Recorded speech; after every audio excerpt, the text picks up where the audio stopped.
I think I will start afresh. The talk is all about the journey of the CDCs, the circulating tumor cells, and also about the adaptations of the tumor cells. So both of these aspects we will discuss, and as I have put on the title, mechanoadaptive metastasis, how cytokine cues and fluid forces shape the tumor cell behavior.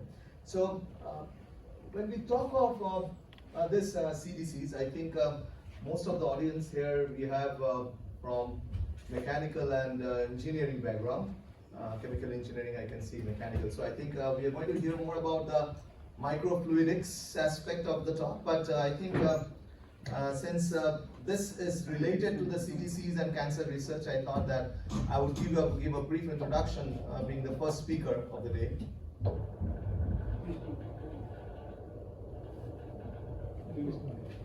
Being the first speaker of the day, I will give a brief introduction about the CDCs and the biology of the CDCs before we go and land up into understanding the platforms to understand the CDCs. Nowadays, there have been a lot of studies on identifying and detection of CDCs. Many of the labs, they are working on detection of CDCs, but I still feel that there are little research that's going on understanding, or rather understanding the molecular aspect of CDCs, because if we understand that, then only we would probably be able to target. So let's move on. So we are talking about migration, and this migration is a phenomenon which is kind of like inherent in cells of ours, and we have seen migration during development. I have titled it as the good, the healing, not the good, bad, and the ugly, but the ugly part still stays, but the good, healing, and the malignant part. So it's part of the development, it's part of regeneration, and this is adapted by the CDCs. This whole migratory process is adapted by the CDCs, and that's when they become malignant, and that's when they cause the metastasis, and that's when it's kind of like a death nail in most cases, because whenever cancer is detected pretty late, they have already migrated. And as I say, migration is not a phenomenon which is kind of like alien. It's inherent within our genetic system, within our cells, and hence what we shall discuss today is about this migration of tumor cells, and we call them as the CDCs, and they actually move from a carcinoma in situ, we say, that's a static cancer, that's a solid tumor, and they then start migrating from that static state and landing up into the blood vessels, and then it's kind of like a long journey. It's a journey which many of the tumor cells do not complete, but if they complete, that lands up in a complete mess, and that's when we still do not have a treatment to how to kill those tumor cells once they have metastasized, once they have landed. It's kind of like an airplane, like going through turbulence. You can think of high-speed wind turbulence. That's your blood flow that's going to offer. There are immune corps around there, and at the end of the day, they have a soft landing. Few of them would have a soft landing. Most of them would probably crash, and then when they once again recolonize and form a tumor. So when we say about this whole journey of a CTC or a tumor cell, the first step for this journey starts with a process we call this as EMT. Once again, I am a biologist, so I'm going into the biology part of it. Then I would go into some aspect of the micro, as I've said, and that we would hear about microfluidics and mechanical aspects of the CDCs. I'm pretty sure that we would hear about that later on. But before they start for the journey, these CDCs go for a very quick adaptation. So I think everyone has seen a Shinkansen, so the bullet train. So it's a pointed one, and specially made for its high speed. So similarly, the tumor cells, they go from an epithelial state to a mesenchymal state, and this is a prerequisite before the tumor cell starts its journey. It's kind of like it changes its physical shape. The complete shape of the cell changes, and that's tailor-made for it to wiggle-waggle through the matrix and land up into the blood vessel. And that allows them to land up into the blood vessels much more smoother than a non-Shinkansen or a non-bullet train like structure. So we shall discuss in our lab what we go ahead, we divide this aspect of the CTC into three parts. The first part is EMT. That's what the transition, the physical transition of the tumor cell from a epithelial state to a mesenchymal cell, where you can see that this is the cell which is a different structure than the mesenchymal one, which is a completely different structure, which is much more elongated, and that allows them to land up into the blood vessels. This allows them to go through the blood vessels and land up into the circulation. And that's when, after they have landed up, that's when they experience the turbulence. This is the second part of our research in our lab, where we look into we try to simulate these channels through microfluidic systems, and we try to see the CTCs or the circulating tumor cells, whether they travel. But most of us, like as we have come up here, I was traveling together with my friends. So the CTCs also do not like to travel alone. They like to remain in clusters, and that's when they survive. Because they are in cluster, because they are together, that they survive. So that's my CTC, that's clustering through. We would discuss in our lab, we discuss about, we work on CTCs traveling through these blood vessels. And finally, when they do the soft landing on a particular matrix, that's what we call as a colonization. These are the three aspects on which we work on in our lab: EMT, CTC biology, and also the colonization. These are SERD and NRF and DPT funded projects. That's what we are working on. I would go into the details. These are the 1, 2, and the 3 of the research that we are going through. And since this is biology, and I'm spending some time, I understand many of our friends here are engineers, so I'm spending some time into this. The rationale behind this whole story is that once metastasis happens, there is no stopping. As of now, there is no stopping. And hence, most of the research that's going on around on metastasis, they do not consider that turbulence. They do not consider the shear stress, the blood flow, what it offers to the CTCs, and how the tumor cells adapt to the blood flow. That's not considered in most cases. Most of the studies are in static systems, and hence it's important for us to understand what's the effect of the flow rate, what's the effect of the flow on the CTCs, and that's our hypothesis here. We are proposing that. Now the flow rate actually determines how the CTC would go through the blood vessel, how it would land, how it would colonize.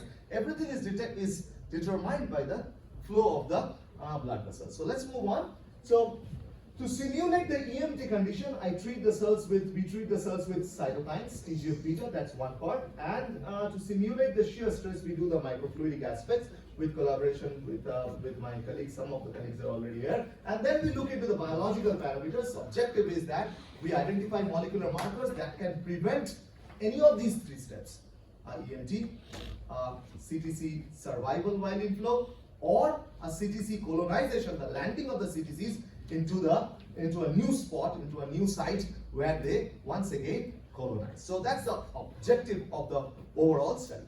So now, when we say that we work on CTC biology, what would be my model system? That's what was the first question that we asked. And with the students, I fortunately have good students who are working on this, and they are collaborating. And so when we looked into the different tumors, we found that one of the most metastatic cancer is liver cancer. And liver cancer, though it's ranked 6th in incidence, but its mortality rate is pretty high, as you can see, the 3rd. And incidence rate in Asia is very high.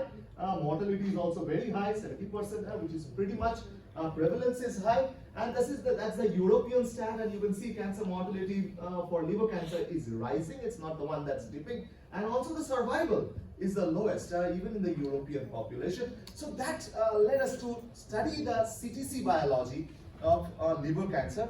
And this liver is also one of the most preferred sites where tumor cells land up. So apart from lungs. So this is kind of like we thought that this might be the best model to take and go ahead. Now coming to the experiments. The first thing that we were doing was that we tried to simulate this first step of metastasis. We say EMT, and as you can appreciate, I suppose that the cells change their dimension. Now you can look into this. This is completely pointed when the cell is being treated with TGF-beta, a cytokine that simulates a condition of a metastasis. And not only that, they have changed their shape and they express some of the molecular markers. I'm not going into the molecules as such, but they change their shape when they are treated with TGF-beta, and that's when they undergo EMT. And this is, interestingly, up until now, when we are saying change of shape, we look into overall cytoskeleton of the tumor cells. But interestingly, what we observe that every time the cells are changing their shape, they are doing their physical transformation, they are going ahead with the physical transformation, there is a change in nucleus as well. There is a complete nuclear morphology changes of the tumor cells. The nucleus becomes lobe, nucleus becomes elongated, and there is a complete nuclear transformation of these tumor cells, which is shown by these blue dots, blue images here. You can always appreciate the physical changes. The green shows the cytoskeletal changes, that means the cell overall morphology change, and the nucleus is showing a change as it is noted by the blue color here.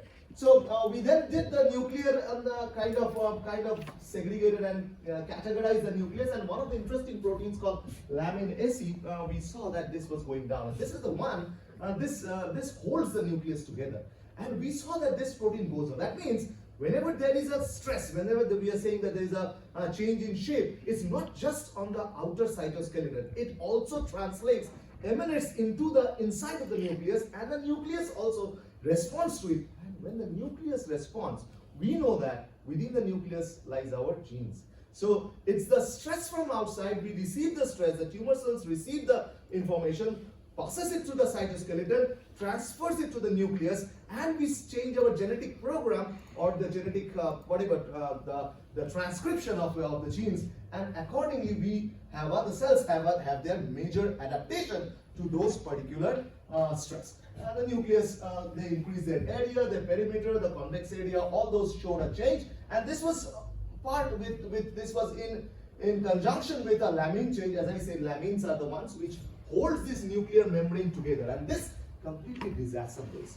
This undergoes phosphorus. I'm not going into the details of the biology of it. This disassembles, and hence any stress that comes from here, the cell is going through a physical change, and coming through the cytoskeleton also emanates into the nucleus and changes our gene expression pattern, and that allows the cell to adapt very much to the condition which it is going through.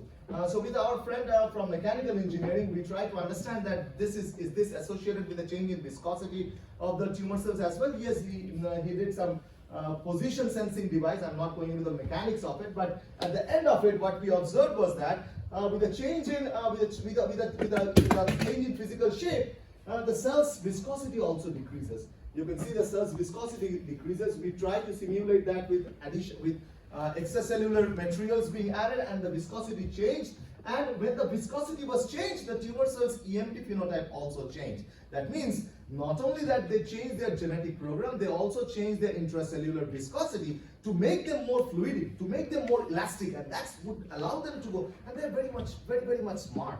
These cells are smarter than we have ever thought, and they change their whole composition, not only cytoplasmic protein composition, nuclear dimensions, but also the viscosity inside to become more elastic, to become more mobile, more like that they can move. So the question then that we asked was that is there a master regulator? Is there something which can change from the surface to the nucleus to change the whole genetic program? So we thought that there must be someone who is regulating the whole phenomenon.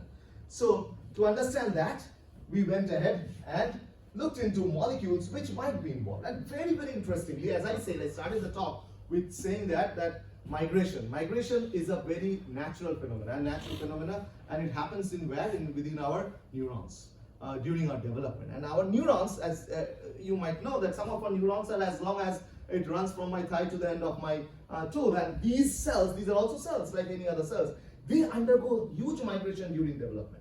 And when we looked into neurons, we saw a group of genes called axon guidance genes. These are the ones which allows the neurons to migrate during development.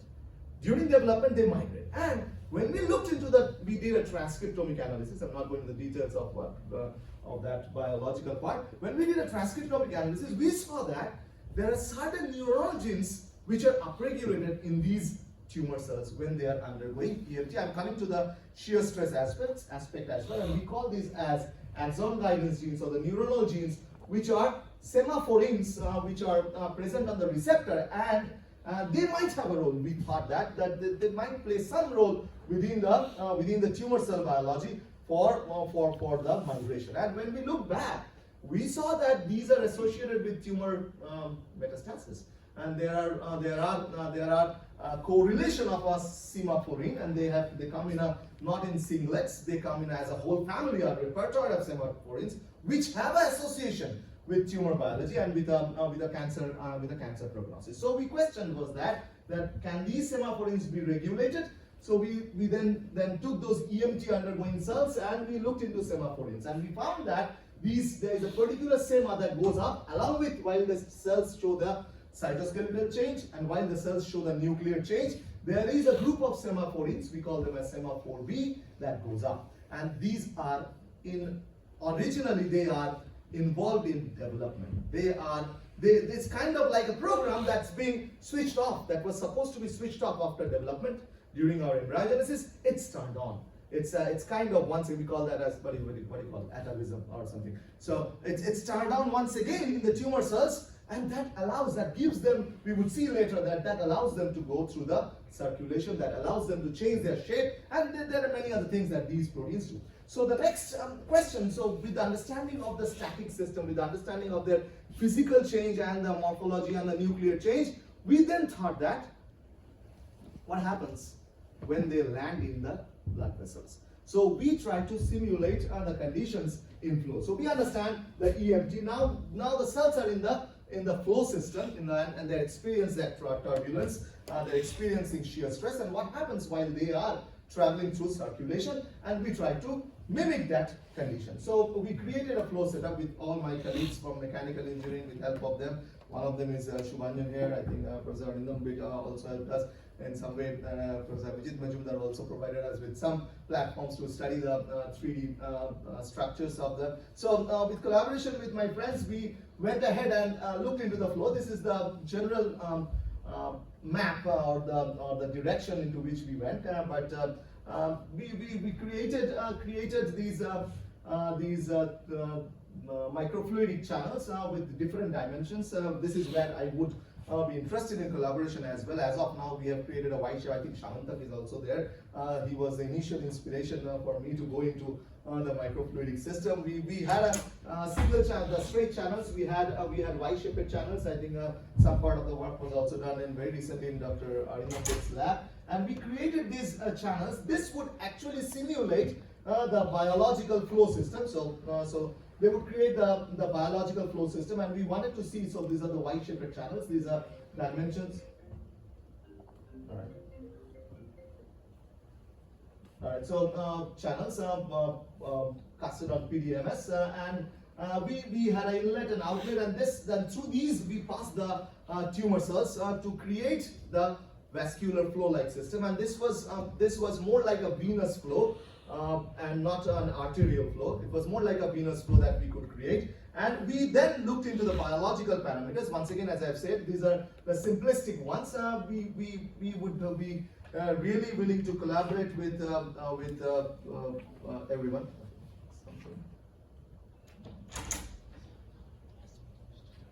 All right. And once we have created the flow system, we did a simulation study on the flow system. I think the details of the simulation would be covered by Shubhanjan Dr. Shubhanjan, when he presents his research. But the overall gist of it was that the cells, while they are going through the flow system, there was what we saw, that there was a change in nucleus. We also observed that through simulation, where we observed that there was a change in pressure, and it goes from outside to inside of the tumor cells.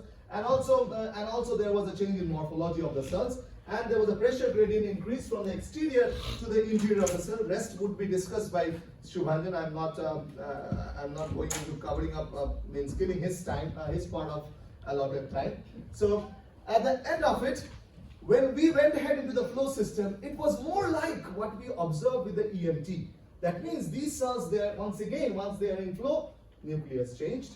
Their morphology changed. They became more like longitudinal. They changed their shape, physical shape. Once again, there was a decrease in lamin AC, which was holding the nucleus together, and the nucleus structure completely changed, and the gene expression pattern also changed while they were in flow. So, And this was once again, as I mentioned, this was one part, and we need to do a differential flow analysis. We did the analysis of the nucleus after 1 hour of flow, after 6 or 8 hours at different time points, and everywhere, even in 1 hour, even in later time points as well. We saw that there was an increase in the nuclear dimensions. I believe the 6 or 8 hours do not practically resemble the true conditions. It's been said that the CDCs, if they have to die, they would die within 2 or 3 hours, or they would survive. If they survive, they land up within 1 or 2 hours in the system. But still, we did a time kinetics and tried to understand the biology of the flow. Importantly, once again, when we are giving the cells this flow system, when we are giving the cells the shear stress, there is EMT, there is a change in shape, and that tells us that these cells undergo that cytoskeletal and nuclear change, helps them to survive. When we knocked off any of these EMT markers, the survivability of the CDCs went down. So the cells after flow show EMT just like the ones that they showed during our simulation of TGF-beta condition. Not only that, we went ahead further and tried to understand whether there is a role of those axon guidance genes or the semaphorins while the cells are in flow as well. So we name it as when nerves meet cancer, because the genes that we came across were mostly being involved with the biology of the. How long I have taken?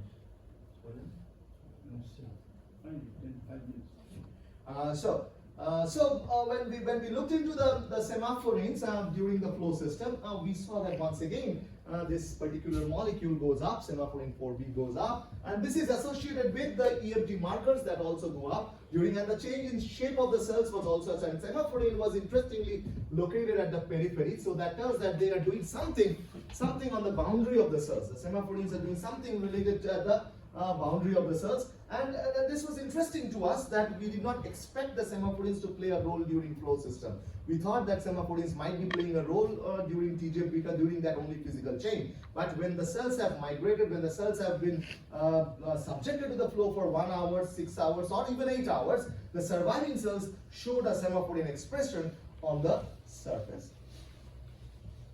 Not only that, these cells, after they have gone through the flow system, they express markers which resemble stem cells, which give them stemness, and which gives them resilience. That means these are adaptive cells. These are not cells which just entered the blood system. They have now adapted markers like CD44, like ICAM1, and these allow the cells to express different. So the flow system allowed the cells to express different particular markers which are associated, and Rho, say for example Rho are already associated with a cytoskeletal change that allows the cells to adapt to a particular flow system, to a particular turbulence, to whatever, to a shear stress, and the cells showed invasive features when the cells are simultaneously also expressing the semaphorin 4B. So the question that we asked that, okay, so the cells now show invasive features, more stem-like structures.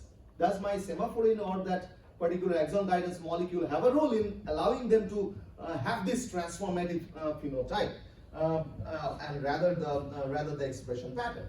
So we inhibited semaphorin 4B. We added siRNAs, and we knocked down semaphorin. And interestingly, we saw that whenever we are giving them an inhibitor, or rather we are knocking off semaphorin 4B, those invasive features, the EMT markers like a snail, vimentine, the other, here you can see snail, even in the images you can see with the phalloidin stain, that all those invasive structure of the cells have gone down when we have knocked off the semaphorin. So that tells that these molecules, which were supposed to be for functioning for neurons, are playing a role in a cell shape change, in an adaptation of the CDC, in complete transformation of the CDC that the cells are going through.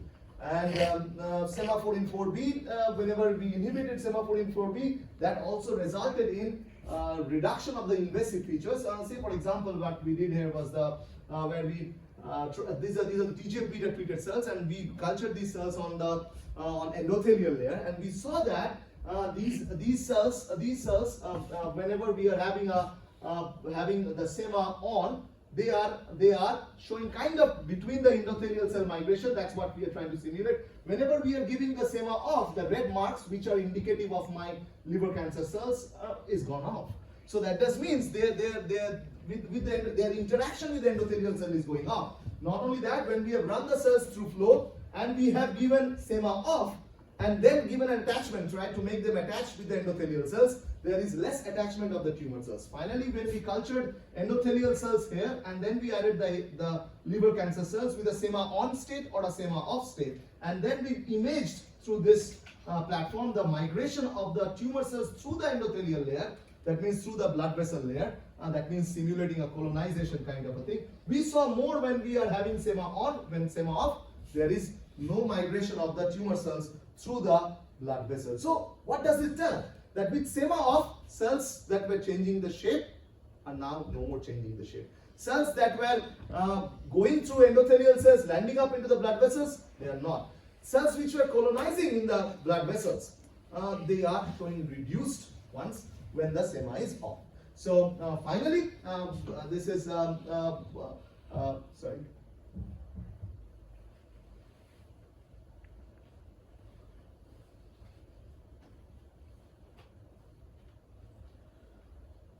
Yeah.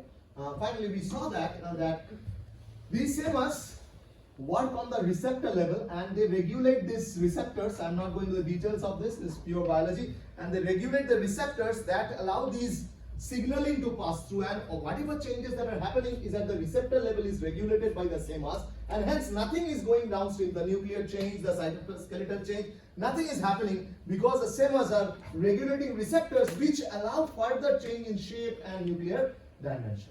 So final part of this talk, 2 more slides I will take. So at this juncture we had understanding of the physical change in shape, EMT, and also the biology of the CTCs.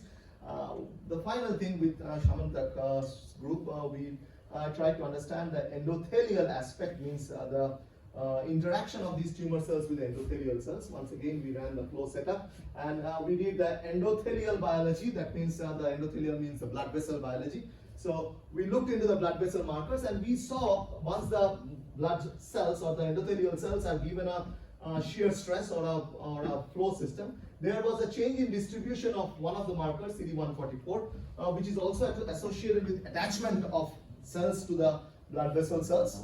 I think Professor Shamantak will talk about this later on. Not only that, we also saw that the tumor cells, we tried to see tumor cell attachment on the endothelial layer. This is about the soft landing of the tumor cells. That means the landing of the tumor cells on the blood vessels. And there we saw that a particular set of markers which was on when the tumor cells are attaching with the endothelial cells completely goes off when they have landed. Once the landing has been done, just like an aeroplane, while it is on flight, its wing dimensions, flaps are completely in a different state. Moment it has landed on the endothelial cells, their whole dimensions completely change. I am not going into the details of that anymore. So with that, this is the overall summary of what we have been doing. Once again, I thank all my collaborators who have helped me with the microfluidics aspect and also the biology, and Professor Shamantak also with the fluidic systems that we observed with EMT, with fluid shear stress. These liver cancer cells which are highly metastatic, they express a particular molecule, SEMA4B, and this SEMA4B is associated not only with the cytoskeletal change, with a whole phenotype change, with a tumor endothelial interaction, and also the invasion of the tumor cells through the blood vessels, helping the tumor cells, helping the CTCs to migrate through the blood vessels and end up colonizing on the in a different location. So future directions, definitely we have done a particular flow pattern, we have done with a particular flow rate. We need to change the flow rates, we need to change the flow of different microfluidic systems. We want to work on the different angles of the vasculature. We have created as of now 2, we need to do further more, and that's where we would need collaborations. Our plan is that we would check for drugs. We are, apart from this static system and the flow system, we are also doing 3-dimensional aspects. I think today morning Dr. Rajdeep was talking about hydrogel based, and we are also doing the 3D spheroids, and where we are trying to look into the tumor endothelial crosstalk, and we want to come up with drugs that can prevent tumor endothelial interaction, that would prevent CTCs binding to the bloodstream, and there is so many things to do with these CTCs, because these are completely unexplored, because most of the research is directed towards CTC detection, and there is limited studies on CTC prevention of CTCs to bind and stop. There are limited studies which are working on metastasis, because we don't know much about how they adapt, and I think the CTCs change their adaptations with the flow rate. That's what our hypothesis is, and I hope that in our future we would be able to identify potential therapeutic targets and molecules which can actually target these whatever the molecules that we identify. In a current DBT project, we are looking into this CTC endothelial crosstalk, and we are looking into the adhesion markers. And once again, I'm looking at collaborations where we can simulate these microfluidic aspect. I hope I've been able to explain the biology aspect of it, that what we are willing to do, and through collaboration only, I think we would be able to establish the true system which would mimic a blood vessel. And I hope that in the near future we are able to do. Without my students, I think this would not have been possible. I think Anushua, Mohit, and Shashwata are the three students who are working on this aspect. Anushua is the one who have worked with semaphoring biology, and we are in a state where we are trying to replicate this in vivo, and then we would probably publish. So these are unpublished data and confidential data. So our collaborators, BITS Pilani, Beyond BITS Pilani, and Venkatesh initially helped with the flow system. Professor Arindam recently our students went to his lab and tried to work on it. The 3D spheroids, Professor Abhijit, we have been working on, and this is one aspect of the metastasis biology that we are working on. And these are the collaborators. I'm thankful to all the collaborators. Thanks to Shubhanjan for allowing us for me to present here, and I hope that you enjoyed the talk, and if you have questions, I would be happy to take your questions. Thank you very much.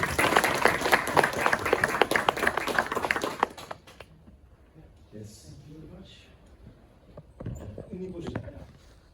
Okay, so I have a couple of questions, but so you were talking about that, I mean, first of all, fantastic talk and very interesting. I mean, the first time I am kind of listening to you, and you have a really energy in your talk. Great.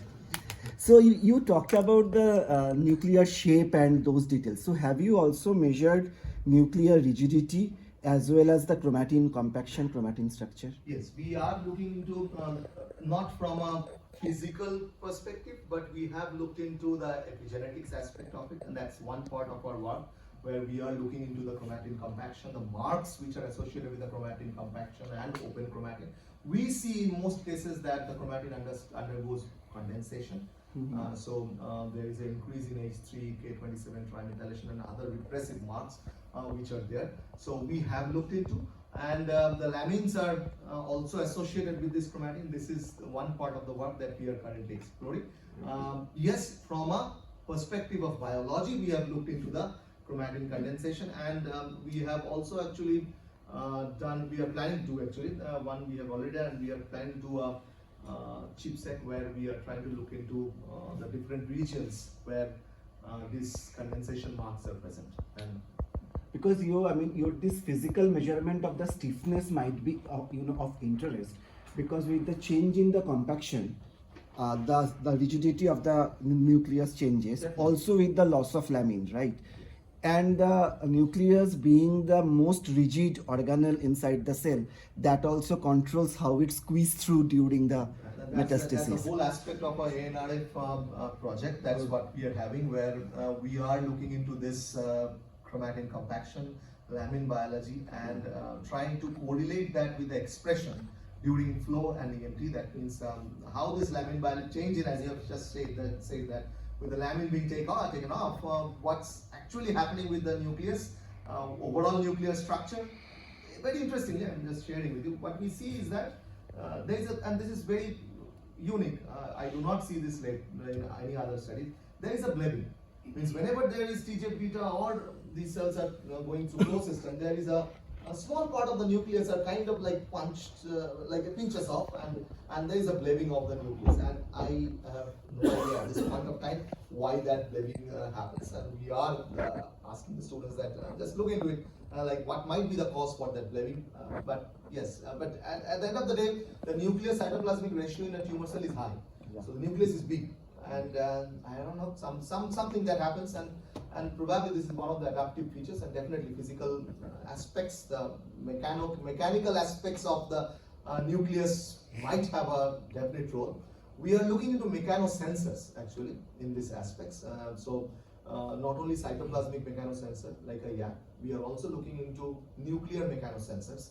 So when I say mechanosensor, that's a molecular marker, not the true mechanosensor, but we might understand from an engineering point of view. But these are the ones which senses any kind of change.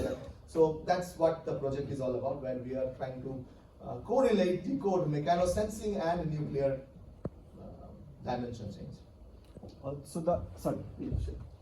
the another question is that you are talking about the CTC landing. Do we know from the literature or from your work that cells adhesion, the CTC's adhesion, while they are traveling through a straight channel versus a channel curvature, because they are all the shear stress changes, right? If a channel, the blood gets, so do we know that? Because in case of, like, for example, atherosclerosis, we see more plaque formation when there is a branching or there is a curvature associated. So do you see, or is there? Yeah, so I dare not go into atherosclerosis because my friend is atherosclerosis person, and who would discuss exactly about the channels, the Y-shaped and the different curvature of the channels and their effect on the endothelial cells. And for us, we have taken up a straight channel, and we have taken up a channel which has a 45-degree angle, and we have tried to differentiate between them. There is a difference between a straight channel and a cell flowing through a bifurcated channel, but how that changes the landing pattern, that's what we are currently looking into markers like CD44 and other immune evasion markers as well.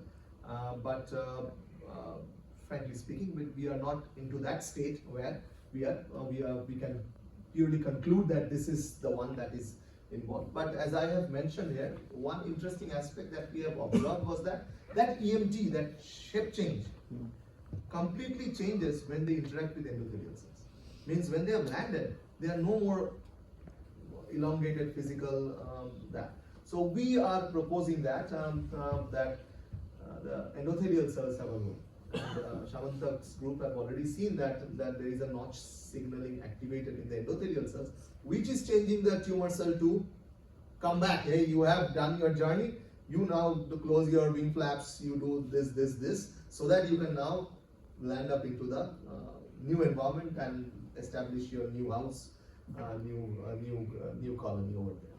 So those aspects, that's what exactly. Great to address. Thank you. Very nice talk. Although I'm not a biologist, so I don't understand most of these things. But is there any way you can do a correlations of the stress and do a measurement of the stress on the cells? Say some kind of optical tweezers measurements, or that's possible. I think there are faculties in ISC who are working on this aspect on through optical tweezers as well, where they are trying to correlate the elasticity and the mechanical parameters. Yeah, because otherwise, how do I know that what will be the final modifications happening on things? Like you are giving it from the molecular scale, but being a mechanical engineer, I completely interested on the stress level that is happening. For us, I think what we are looking into are the dynes per centimeter square and the flow rate, and the dimensions. And when we say these are microfluidic systems, these are in true sense not the microfluidic ones. These are macro level. So we truly need a micro one. And actually, last year summer I was there in Japan, and we were trying to establish a collaboration with them to have a photolithography based ones where we can land up with a true microfluidics, and especially we're interested in the lung capillary, which we are trying to go in, because for most tumor cells they end up in lungs. So why lungs? Do they prefer lung? I don't know. So is there something in the capillary? Is there a force that's coming from the capillary? Something that's a question that we are trying to address, but I think future years will tell. But it's still a very virgin field, not much research into it. Thank you for the questions. Students have any questions? I have one comment just about the to bounce on the question that's about the mechanosensors, that you see the difference between basal and transverse.